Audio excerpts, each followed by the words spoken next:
Hace exactamente 6 meses que no escucho mi nombre pronunciado con ese tono.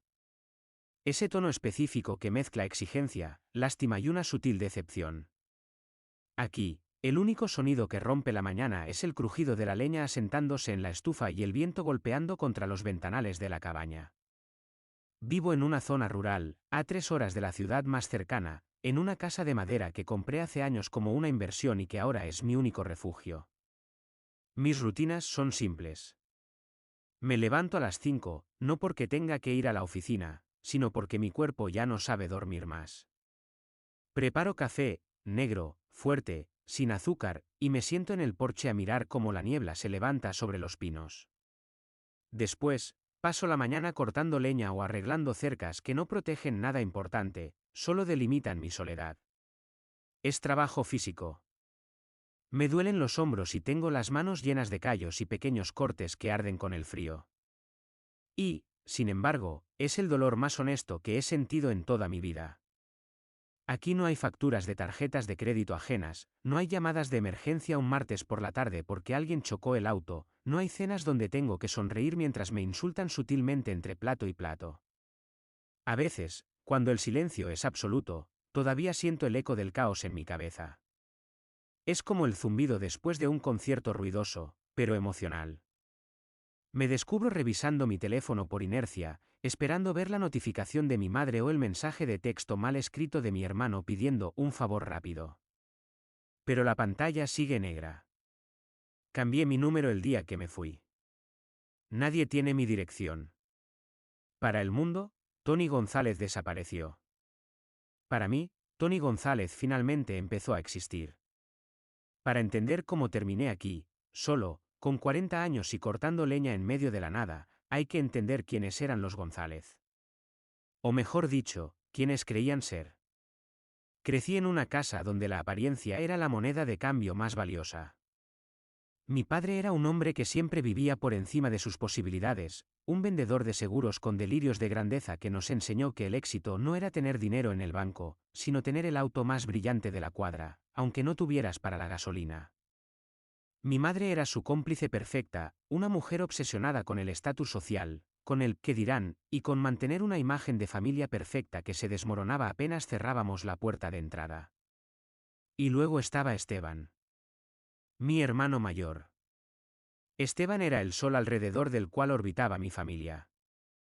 Carismático, guapo, con esa facilidad de palabra que te hacía sentir especial solo porque te dirigía la mirada. Desde niños, él era el artista, el soñador, el genio incomprendido. Yo era Tony. El callado. El aburrido. El que sacaba buenas notas no por genialidad, sino por sentarse horas a estudiar. El que ahorraba la mesada mientras Esteban se la gastaba en dulces para invitar a sus amigos. La dinámica se estableció temprano y nunca cambió, Esteban era para ser admirado, yo era para ser usado. Cuando terminé la universidad y empecé a trabajar en finanzas, la brecha se hizo evidente. Yo escalé rápido. No porque fuera brillante, sino porque tenía un miedo patológico a ser pobre, a ser como mi padre, fingiendo riqueza mientras las deudas nos ahogaban. Trabajaba 15 horas al día. Invertía. Ahorraba. A los 28 años, ya ganaba más que mis padres juntos. Esteban, por otro lado, iba de fracaso en fracaso. Proyectos, los llamaba él. Una banda de rock, una startup de camisetas, un canal de YouTube, un bar que duró 3 meses. Mis padres siempre lo justificaban. Tu hermano es un espíritu libre, me decía mi madre con ternura, el mundo es demasiado rígido para su creatividad.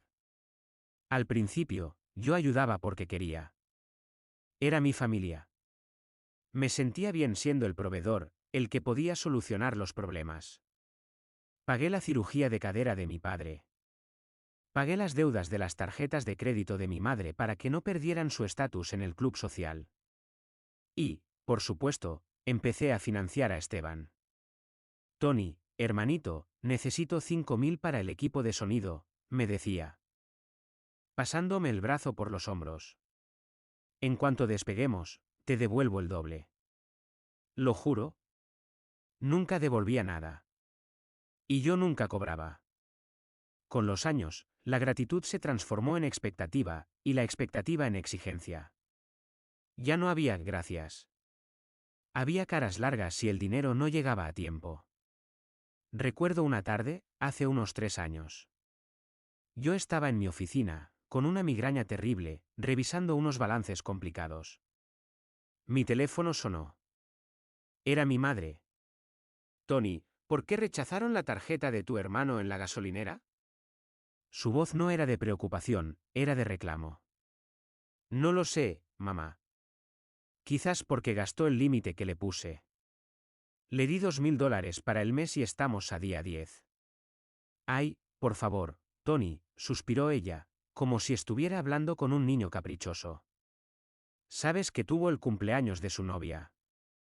No seas mezquino. Tienes tanto dinero que ya no sabes qué es la generosidad. Desbloquéala, está pasando vergüenza allí parado. ¿Lo hice? Desbloqueé la tarjeta. Y mientras lo hacía, sentí una punzada en el estómago. No era ira, todavía no. Era una tristeza densa, pesada. Me di cuenta de que para ellos, yo no era un hijo ni un hermano. Era un cajero automático con patas. Las cosas empeoraron cuando decidí comprar la casa familiar. Mis padres estaban a punto de perderla por una segunda hipoteca que habían sacado para financiar otro de los negocios seguros de mi padre. El banco ya había enviado las notificaciones de embargo. Yo intervine.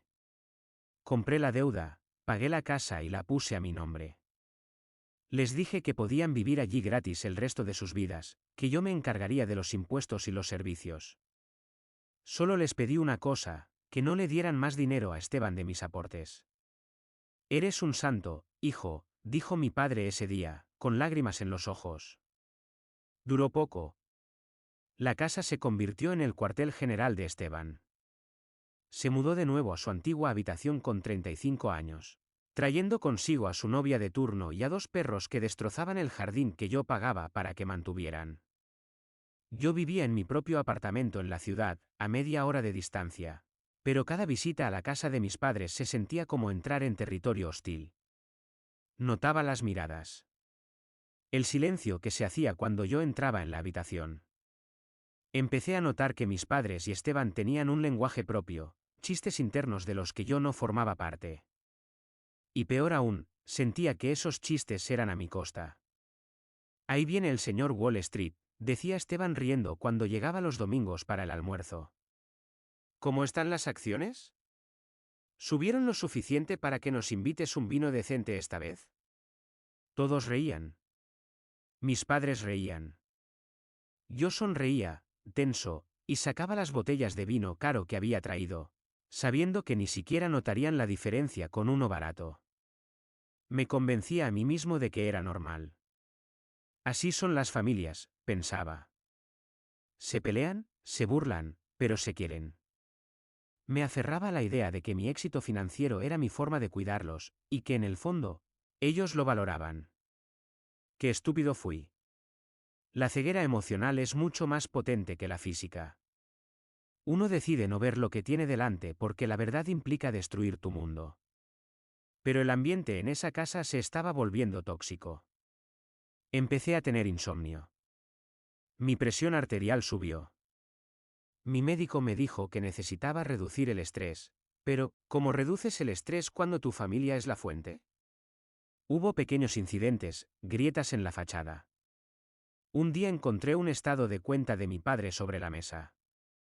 Habían sacado una tarjeta de crédito nueva a mi nombre, falsificando mi firma, para emergencias, dijeron cuando los confronté. Era solo por si pasaba algo, Tony, no seas dramático. No hemos gastado nada, se defendió mi madre, ofendida de que yo revisara sus papeles. La cancelé, por supuesto. Pero no hubo disculpa. Hubo indignación. Me trataron como a un paranoico tacaño durante semanas. La frialdad creció. Ya no me invitaban a los cumpleaños de los primos. Se olvidaban de avisarme cuando hacían asados los sábados. Solo me llamaban cuando llegaba la factura de la luz, que curiosamente se había triplicado desde que Esteban instaló su estudio de grabación en el garaje. Yo pagaba. Siempre pagaba. Pensaba que si dejaba de hacerlo, perdería lo único que me unía a ellos. Pensaba que el dinero era el precio de tener una familia. No sabía que el precio real iba a ser mi dignidad. Fue en noviembre, un mes antes de esa fatídica cena de Navidad, cuando encontré la primera prueba real de lo que pensaban de mí. No fue un sostén bajo el asiento, ni un mensaje de texto de una amante. Fue algo mucho más banal, por eso mismo, más doloroso. Estaba en la casa de mis padres arreglando el wifi, porque Esteban se quejaba de que la señal no llegaba a su cuarto. Entré en la cocina buscando un vaso de agua. La puerta del patio estaba entreabierta. Mis padres y Esteban estaban afuera, fumando. No me vieron. El idiota cree que va a traer a su nueva novia para Navidad, dijo la voz de Esteban. Soltó una carcajada ronca. Le dije a mamá que le diga que no hay espacio, que la mesa está llena. Ay, hijo, no seas malo, dijo mi madre, pero se estaba riendo. Aunque la verdad, prefiero que venga solo.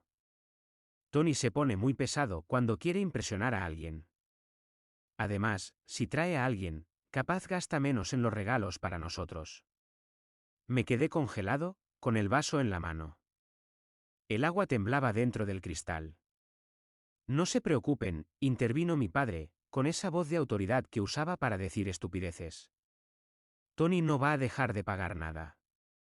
Tiene complejo de Salvador. Mientras le hagamos sentir que lo necesitamos, el grifo sigue abierto. Es lo único que sabe hacer, el pobre. Comprar cariño. Sentí un frío que me bajó desde la nuca hasta los talones. No era solo que se aprovecharan de mí. Eso ya lo sospechaba. Era el desprecio absoluto. La burla cruel detrás de mi espalda. Me veían como a un pobre diablo útil. Un recurso natural que explotar, no un ser humano. Dejé el vaso sobre la encimera con cuidado, sin hacer ruido. El corazón me latía tan fuerte que pensé que lo escucharían desde el patio. Salí de la casa sin arreglar el wifi. Me subí a mi auto y conduje hasta mi apartamento en silencio absoluto. No puse música. No lloré. Solo miraba la carretera y sentía como algo dentro de mí, una estructura vieja y oxidada que había sostenido mi vida durante 40 años, empezaba a colapsar lentamente. Esa tarde no los llamé. Y ellos tampoco a mí, hasta 3 días después, para preguntarme por qué el internet seguía lento. Les dije que estaba ocupado. Mentí. Estaba sentado en mi sofá, mirando la pared, empezando a formular un plan. Pero todavía me faltaba el golpe final. Todavía, estúpidamente, guardaba una pizca de esperanza de haber entendido mal, de que fuera una broma de mal gusto, de que en el fondo me quisieran. La Navidad se acercaba. Y yo, masoquista, decidí ir. Quería verles las caras. Quería ver hasta dónde llegaba la farsa. No sabía que esa noche, con una copa de champán en la mano, mi vida iba a cambiar para siempre. Llegué a la cena de Navidad con la precisión de un relojero y el estómago hecho un nudo.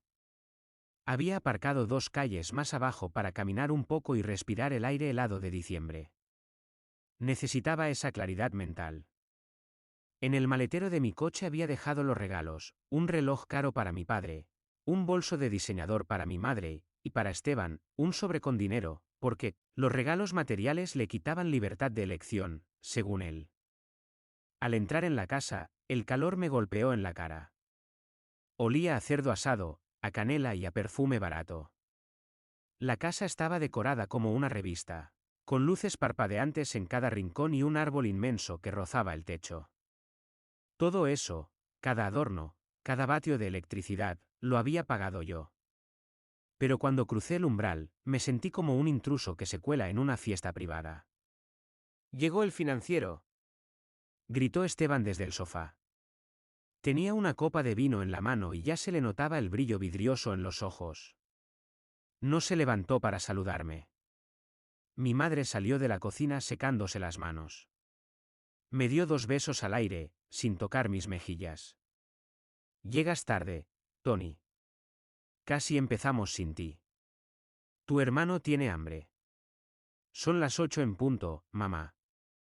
Justo a la hora que dijeron. Bueno, no seas tan técnico. Siéntate. No te quedes ahí parado estorbando el paso. Me senté. Observé. Por primera vez en mi vida, no intenté agradar. No hice preguntas forzadas sobre sus vidas. No elogié la decoración. Simplemente me senté y los miré. Era como si me hubiera quitado unas gafas sucias y, de repente, pudiera ver cada poro, cada gesto de desdén. Vi cómo mi padre le servía el mejor corte de carne a Esteban, guiñándole un ojo. Vi cómo mi madre le acariciaba el pelo a mi hermano de 35 años cuando éste hizo un chiste grosero sobre una vecina. Vi cómo se miraban entre ellos cuando yo hablaba, con esa paciencia fingida que se le tiene a un niño aburrido. La cena avanzó entre risas estridentes y anécdotas en las que yo no figuraba. Yo comía mecánicamente. La comida no me sabía a nada. Era ceniza en mi boca. Estaba esperando. No sabía qué, pero sentía que la tensión en el aire era eléctrica, como antes de una tormenta. El alcohol fluía rápido. Mi padre sacó el whisky, ese Blue Label que yo le había regalado por su cumpleaños y que guardaba para ocasiones especiales. Aparentemente, una cena donde humillarme era esa ocasión. Esteban se puso de pie, tambaleándose un poco. Golpeó su copa con un tenedor. El sonido agudo cortó las conversaciones. «Atención, familia», gritó, con esa sonrisa torcida que siempre le perdonaban. «Quiero hacer un brindis». Mi madre aplaudió emocionada. Mi padre sonrió, orgulloso. Yo dejé los cubiertos sobre la mesa y crucé las manos sobre mi regazo. Esteban levantó su copa, miró a todos y luego clavó sus ojos en mí. Sus ojos destilaban veneno, una mezcla de envidia y superioridad moral que solo los fracasados consentidos pueden proyectar. «Salud por los González», dijo, arrastrando las palabras. «Por mamá, la reina. Por papá, el jefe». Y, hizo una pausa dramática, sonriendo, «salud por los González, menos por Tony. El fracasado de la familia que lo único que tiene es dinero». El tiempo se detuvo. Esperé la corrección. Esperé que mi padre dijera Esteban, eso no se dice. Esperé que mi madre dijera qué broma tan pesada. Pero no. Mis padres se rieron.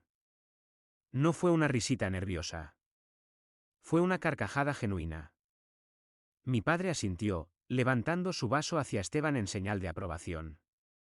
Mi madre se cubrió la boca, riendo, y dijo entre dientes, «Ay, Esteban, eres terrible», pero con tono de admiración. Ahí estaba. La confirmación absoluta. La prueba irrefutable que había estado buscando inconscientemente durante años. No era solo que prefirieran a Esteban. Es que me despreciaban. Para ellos, mi esfuerzo, mi disciplina y mi generosidad no eran virtudes, eran la prueba de que no tenía alma, de que era un ser gris que solo servía para firmar cheques. Lo único que tiene es dinero. Esa frase resonó en mi cráneo. Sentí una calma absoluta. No hubo calor en mi cara. No hubo temblor en mis manos. Fue como si un interruptor se hubiera apagado dentro de mí. El interruptor del amor filial. De repente, eran extraños. Extraños crueles sentados en mi mesa, comiendo mi comida, bajo mi techo. Lentamente, tomé mi copa.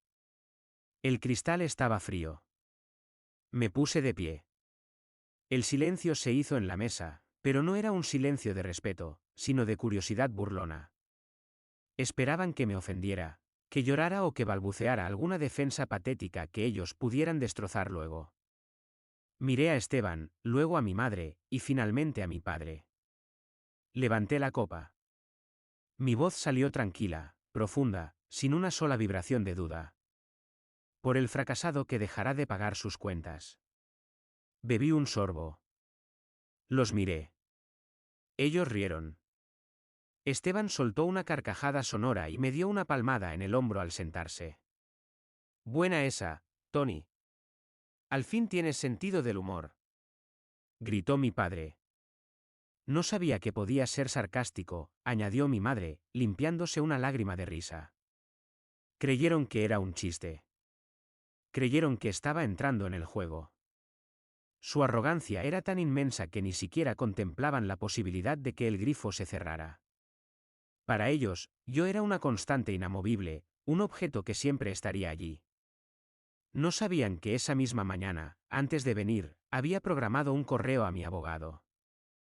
No sabían que la casa, legalmente mía, tenía una cláusula de usufructo que yo podía revocar en caso de uso indebido o negligencia, y que los daños de Esteban y el subarriendo ilegal del garaje eran causa suficiente.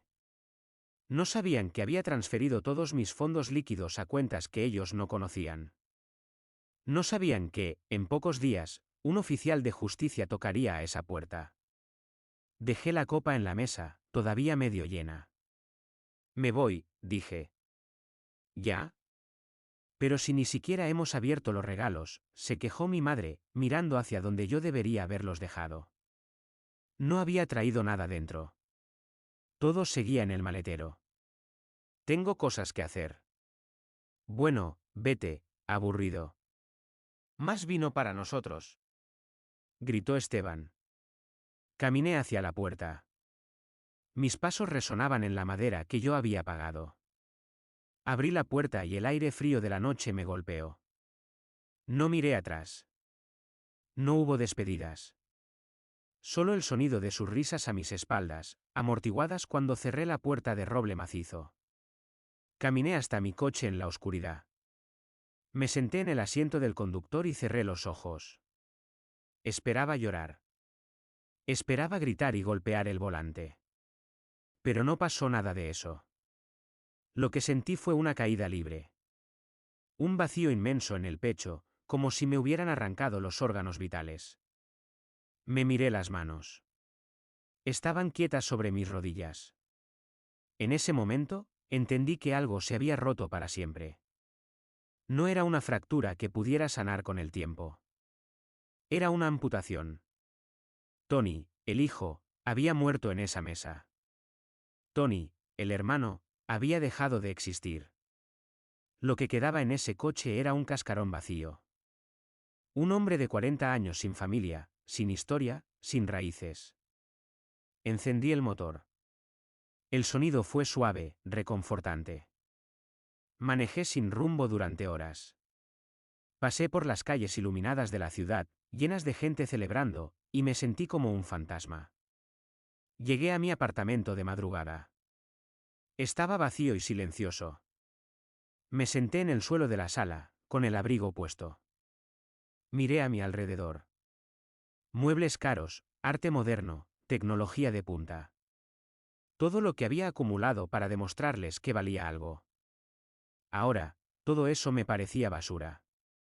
Basura brillante. Saqué mi teléfono. Tenía 3 llamadas perdidas de mi madre. Probablemente para preguntar dónde estaban los regalos. Lo apagué. Saqué la tarjeta SIM. La partí en dos con mis dedos. El crujido del plástico fue el sonido más satisfactorio de la noche. Fui al dormitorio y saqué una maleta grande. No la llené de trajes. La llené de ropa cómoda, jerseys viejos, botas. No iba a esperar a ver el desahucio. No quería ver sus caras cuando llegara la orden. No quería escuchar sus súplicas, ni sus insultos, ni sus intentos de manipulación.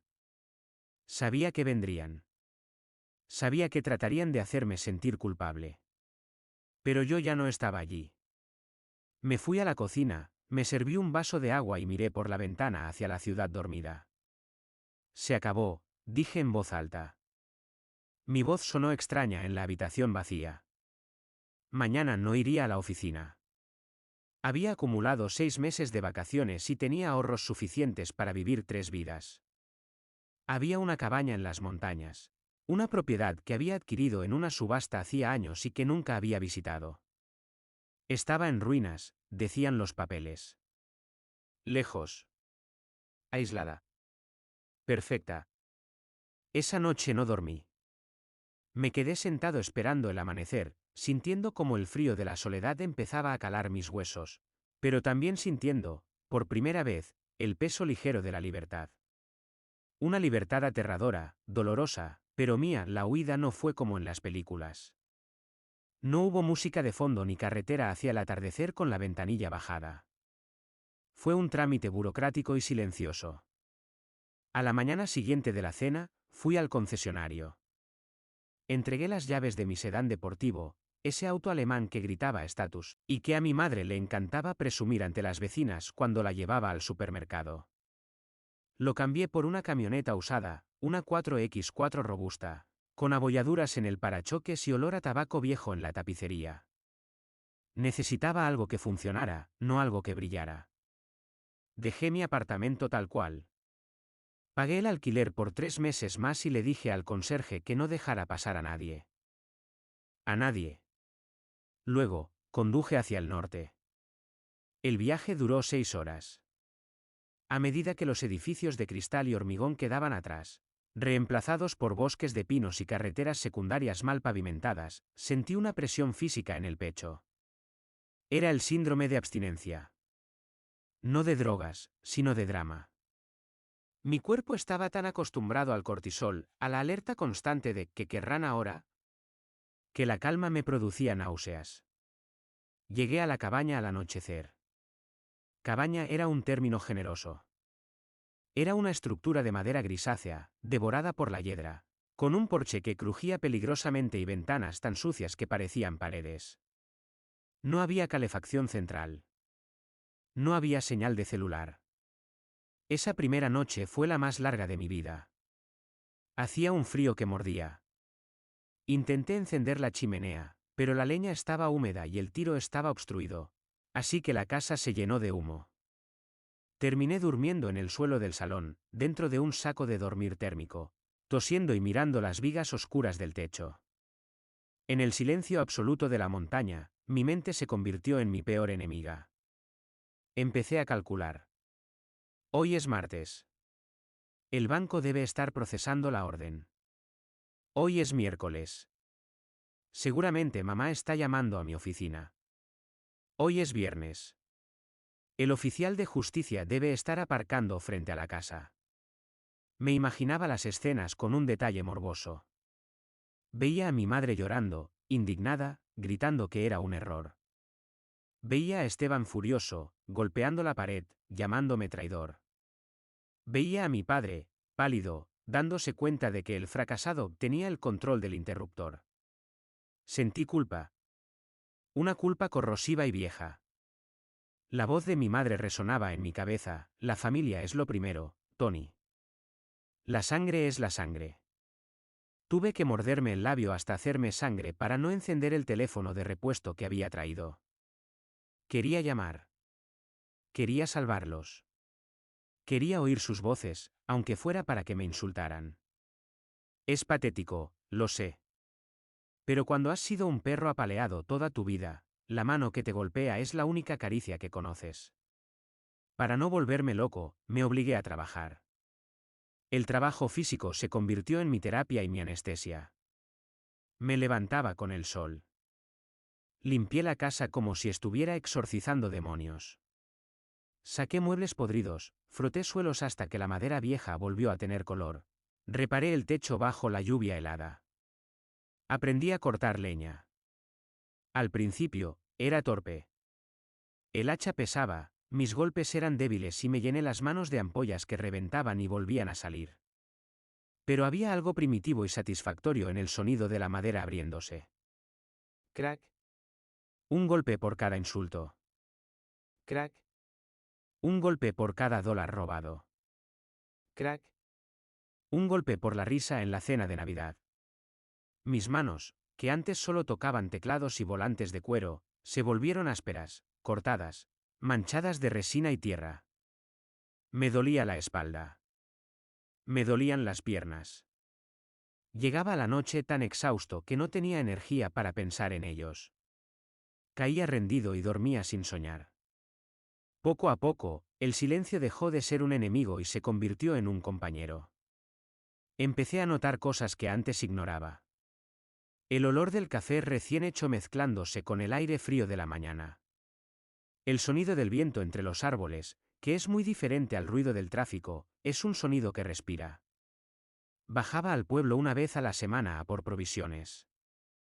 Era un lugar pequeño, de gente reservada. Nadie sabía quién era yo. No era Antonio González, el director financiero. Era simplemente el tipo de la camioneta vieja que compra clavos y sacos de arroz. Va a nevar fuerte esta noche, me dijo una vez la cajera del almacén, una mujer mayor con cara de haber trabajado duro toda su vida. Gracias, compraré más leña, le respondí. Cuídese, muchacho. La montaña no perdona a los distraídos. Me gustó eso. La montaña no perdonaba, pero tampoco mentía. Si no cortabas leña, pasabas frío. Si no arreglabas el techo, te mojabas. Era una relación honesta, de causa y efecto. Todo lo contrario a mi familia, donde podías darlo todo y recibir desprecio, o no hacer nada y recibir aplausos, como Esteban. Pasaron 2 meses. Mi cuerpo cambió. Perdí la grasa de las cenas de negocios y gané músculo fibroso. Me dejé barba porque me daba pereza afeitarme. Me miraba al espejo y veía a un extraño, pero un extraño que me caía mejor que el tipo del traje caro. Un día, mientras arreglaba una cerca en el límite de la propiedad, encontré un viejo poste podrido. Lo empujé con el pie y se vino abajo con facilidad, revelando un hormiguero frenético debajo. Me quedé mirando a las hormigas, corriendo de un lado a otro, cargando cosas, reconstruyendo. Pensé en mi familia. Ya debían estar fuera de la casa. Probablemente viviendo en algún apartamento barato alquilado con lo poco que les quedara. O quizás en casa de algún pariente lejano al que estarían estafando emocionalmente. Por primera vez, no sentí culpa. Sentí una extraña y fría lástima. Ellos eran incapaces de sobrevivir sin un huésped. Yo, en cambio, estaba descubriendo que podía respirar. Me di cuenta de que mi fracaso, según ellos, era mi mayor virtud. Yo sabía sobrevivir. Yo sabía trabajar. Yo sabía estar solo. Ellos solo sabían aparentar. Esa tarde, me senté en el porche con una taza de té. Hacía sol, un sol de invierno pálido pero brillante. Saqué el teléfono de repuesto. Llevaba apagado en un cajón desde que llegué. Lo encendí. El aparato vibró ininterrumpidamente durante 5 minutos. Cientos de notificaciones. Mensajes de voz. Emails. WhatsApps. No los abrí. Solo miré los remitentes. Mamá, 54 llamadas perdidas. Papá, 20 llamadas perdidas. Esteban, 12 mensajes. Tía Rosa. Abogado. Abrí solo el del abogado. Era corto y profesional. Señor González, el desalojo se ejecutó el 15 de enero según sus instrucciones. La propiedad está vacía y se han cambiado las cerraduras. Sus padres intentaron presentar un recurso alegando demencia senil de su parte, pero fue desestimado. Actualmente han retirado sus pertenencias.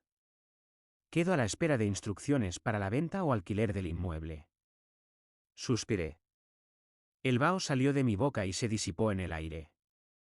Alegaron demencia. Intentaron declararme loco para quedarse con mi dinero. Incluso en la caída, intentaron morderme una vez más.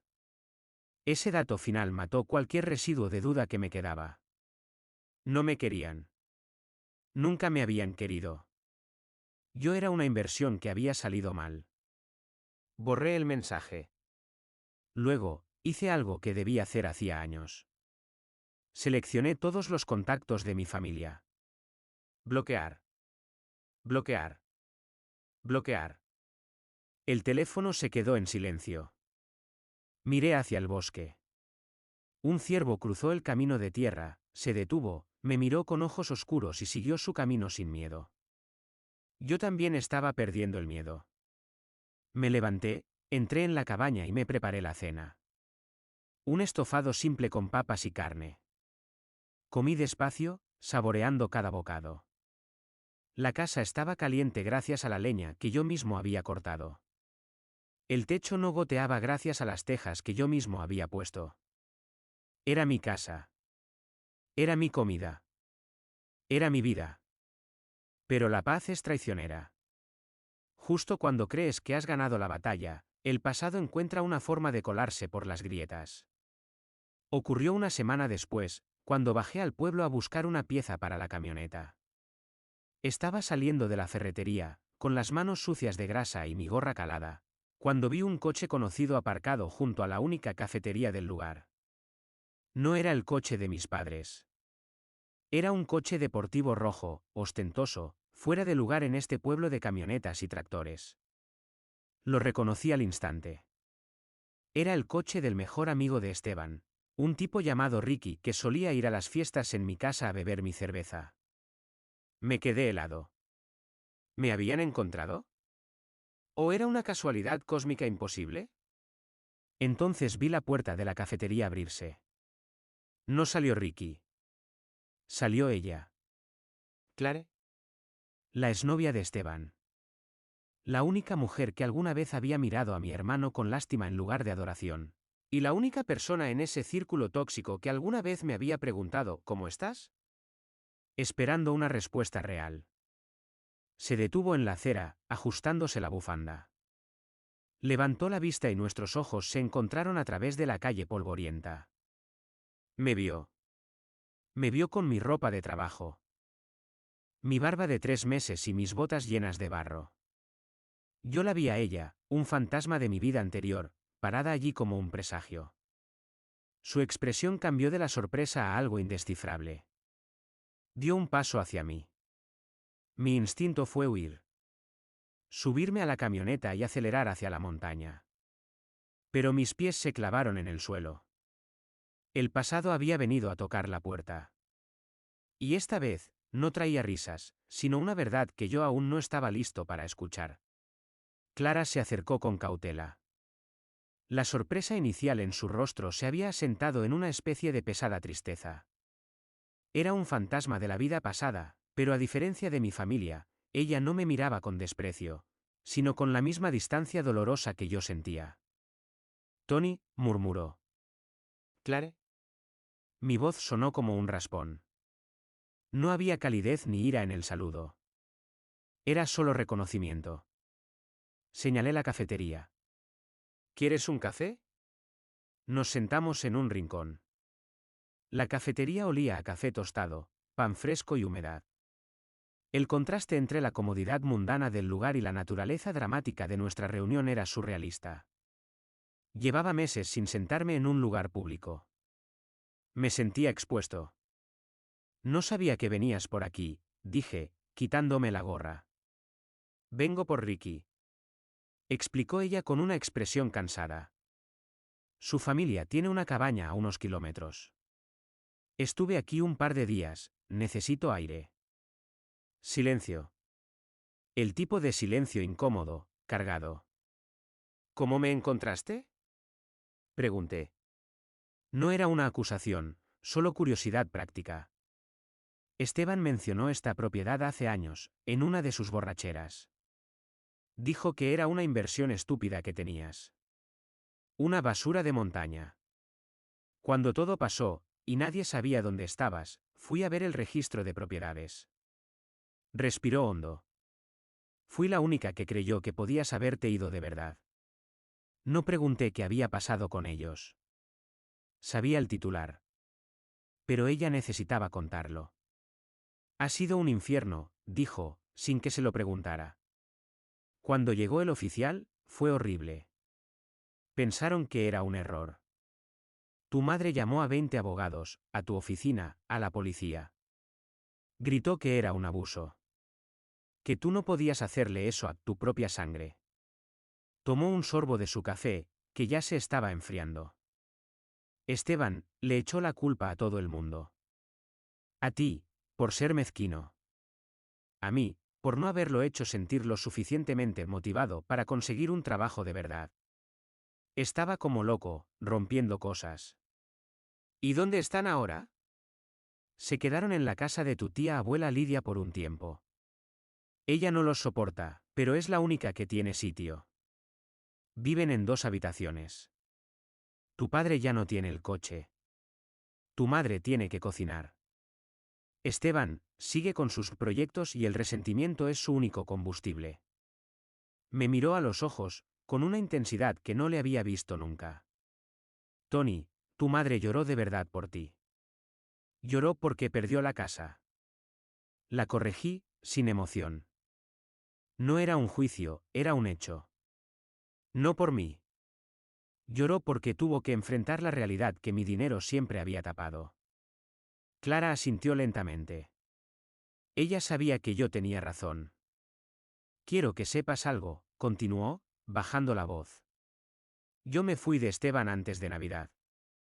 Él se acostó con la dueña de su estudio de grabación para que le diera tiempo extra. La diferencia es que yo sí le dejé una nota. Y, sobre la cena, se mordió el labio. No creyeron que fuera un chiste, Tony. Lo sé. Ah, no. Parecía que les había hecho gracia. No. Se rieron porque estaban borrachos y porque pensaban que eras incapaz de hacerlo. No te respetaban lo suficiente como para creer que te atreverías a cortarles el suministro. Pensaban que eras demasiado blando, demasiado dependiente de su aprobación. Tu brindis les pareció patético, la bravuconada de un niño herido. Por eso se rieron. Creían que tu dinero siempre sería más grande que tu carácter. Esa fue la última estocada. No la ira, sino la absoluta falta de respeto a mi voluntad. Sentí un frío en el estómago, pero ya no era el frío del miedo. Era el frío de la aceptación total. ¿Por qué me estás contando esto, Clara? Pregunté. Porque, en ese momento, en esa cena, no eras un fracasado. Eras el único que tenía la dignidad para irse. Y sé que tu madre quiere que te encuentre. Quiere que vuelvas. Me pidió que te buscara, que hablara contigo, que les dieras dinero para un abogado. ¿Y tú por qué lo haces? Porque lo entiendo. Clara deslizó un papel doblado sobre la mesa. Aquí está mi nuevo número. Te doy esto para que sepas que hay gente que se va de las cosas tóxicas. Pero te estoy contando la verdad para que no vuelvas. No se merecen tu culpa ni tu ayuda. Necesitan sentir el fondo. Y tú necesitas esta paz. La miré, luego miré el papel. No lo recogí. Nunca he hecho las cosas por malicia. Nunca. Mi voz era pausada, como si estuviera hablando a la montaña, no a ella. Solo quería ser parte de una familia. Pero ellos me enseñaron que el precio de ser un González era dejar de ser Tony. Y el día de Navidad, cuando mi padre asintió ante ese brindis, me dieron la libertad. Me despidieron. Hice una pausa, la más larga de mi vida. No tengo rencor. Lo que siento es distancia. Es como recordar la trama de una película muy mala que vi hace mucho tiempo. No me afectó. Pero, ¿qué vas a hacer? Preguntó ella. Había una súplica en su tono, tal vez por ella misma, por la esperanza de que la gente pudiera salvarse. Voy a seguir construyendo mi casa. Aprendiendo a vivir. Aprendiendo a no reaccionar cuando suena el teléfono, aunque ya no suene. ¿Y si te necesitan de verdad? ¿Si hay una emergencia médica? Si hay una emergencia, sabrán dónde está el hospital. Encogí los hombros. Mis cuentas están pagadas. Mis asuntos están en orden. Ya no puedo arreglar los de ellos. Si muriera ahora mismo, no me arrepentiría de haber tomado mi vida de vuelta. Clara recogió el papel que había deslizado. Lo metió en su bolsillo. Parecía decepcionada, pero en el buen sentido. Como si mi firmeza le confirmara que había tomado la decisión correcta al dejar a Esteban. Adiós, Tony. Cuídate. Adiós, Clara. Ella se levantó y se fue. No miró atrás. La vi subirse al coche deportivo de Ricky y alejarse por la carretera. El sonido del motor desapareció rápidamente. Yo me quedé solo en la cafetería, mirando la taza vacía. El fantasma se había ido. Pagué la cuenta y salí. El sol de la tarde estaba bajo, arrojando sombras largas y frías. Me subí a mi camioneta. Olía a madera, a tierra y a café viejo. Conduje de vuelta a la montaña. Cuando llegué, encendí la estufa. El fuego prendió a la primera. Me senté en el porche, mirando el valle oscuro que se extendía bajo el cielo estrellado. La casa era funcional ahora. Fría, sí, pero sólida. Había trabajo por delante, pero era trabajo honesto. Ya no había odio. No había tristeza. Solo una inmensa y quieta fatiga por el esfuerzo que me había costado llegar a este lugar. Tony González, el fracasado que solo tenía dinero, había encontrado algo que su familia nunca podría tener: paz. Me quité las botas sucias, las dejé junto a la puerta y entré a la cabaña. Encendí la única lámpara de la sala. La casa estaba vacía. Y era perfecta.